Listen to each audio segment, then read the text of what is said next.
হাঁকিয়েছেন, তবে আক্ষেপেই পড়তে হলো তাওহিদ হৃদয়কে। সেঞ্চুরিটা হাতছাড়া হলো। 56 বলে 97 রানে আনবিটেন থাকছেন, দলকে পৌঁছে দিয়েছেন একটা সুবিধাজনক জায়গায়। সুযোগ ছিল সেঞ্চুরিটা করবার, দ্বিতীয় হাফ সেঞ্চুরি নিয়ে তার মাঠ ছাড়তে হচ্ছে। ঠিক এই রাজশাহীর বিপক্ষেই 4 ম্যাচ আগে তিনি হাফ সেঞ্চুরি করেছিলেন, 53 রানের একটা ইনিংস খেলেছিলেন। সেই ম্যাচটা টাই হয়েছিল, রাজশাহী জিতে নিয়েছিল। আজকে মোটামুটি একাই লড়েছেন, শেষমেশ খুশদিল যদিও এসে একটা জুটি গড়েছেন, 29 বলে 44 রান করেছেন। সেঞ্চুরি মিসের আক্ষেপটা নিশ্চয়ই পড়াবে তাওহিদ হৃদয়কে।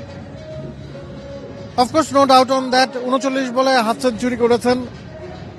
এর আগে আমরা দেখেছি পাওয়ার প্লেতে ভালো ব্যাটিং করেছেন, শুরুটাই করেছিলেন 3টা 4 মেরে 20 বলে পাওয়ার প্লেতে 36 রান করে ফেলেছিলেন। এরপরে অনেক স্লো ডাউন হয়ে গিয়েছিলেন, পরের 19 বল লেগেছে তার 50-তে পৌঁছাতে, তবে সেটা কিন্তু পুষিয়ে দিয়েছেন।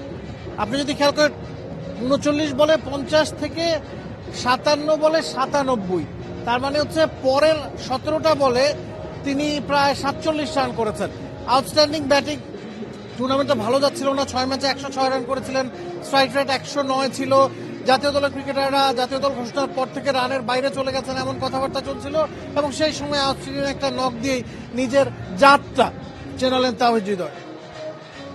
তাওহিদ হৃদয় এই টুর্নামেন্টে যেটা বলছিলেন আপনি, খাচ্ছিলেন বারে বারে, সে কারণেই এই ইনিংসটা খুবই ক্রুশাল। 178 রান রংপুর রাইডার্সের বোর্ডে জমা করা গেছে এবং 8টা 4 6টা ছক্কা হাঁকিয়েছেন। ইনফ্যাক্ট সবকিছু মিলিয়ে এইটা বলা যায় যে তাওহিদ হৃদয় নিজের স্বরূপে ফিরেছেন, এবং জাতীয় দলে তিনি যেই পজিশনে ব্যাট করে থাকেন 3-এ 4-এ বা 5-এ, আজকে তিনি ওপেন করেছেন এবং সঙ্গত কারণে সেটা দাউদ মালান যেহেতু এই ম্যাচটায় নেই, কায়েল মার্কসের সঙ্গে জুটি বাঁধতে হয়েছিল। কায়েল মার্কস তাকে ঠিকমতো সঙ্গ দিতে পারেননি, লিটন দাসও বেশিক্ষণ থেকে হতে পারেননি, ইফতিখার আর্লি আউট হয়ে গিয়েছেন। শুধুমাত্র খুশদিলের সাপোর্টটা তার মিলেছে, এই কারণেই মাঝখানে খানিকটা স্লো ডাউন হয়ে গিয়েছিল কিনা। অফকোর্স 10 ওভার শেষেও রান কিন্তু 70-এর কম ছিল, সেখানে শেষ 10 ওভারে প্রায় 110 রান তুলেছে Rangpur Riders.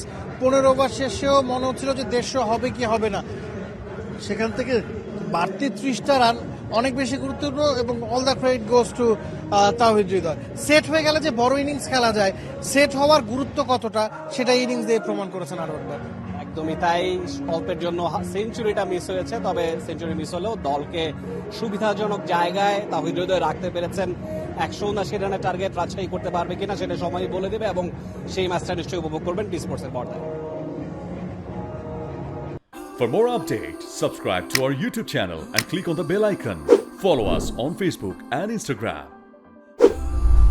Download T Sports app to enjoy exciting games and highlights. Visit tsports.com.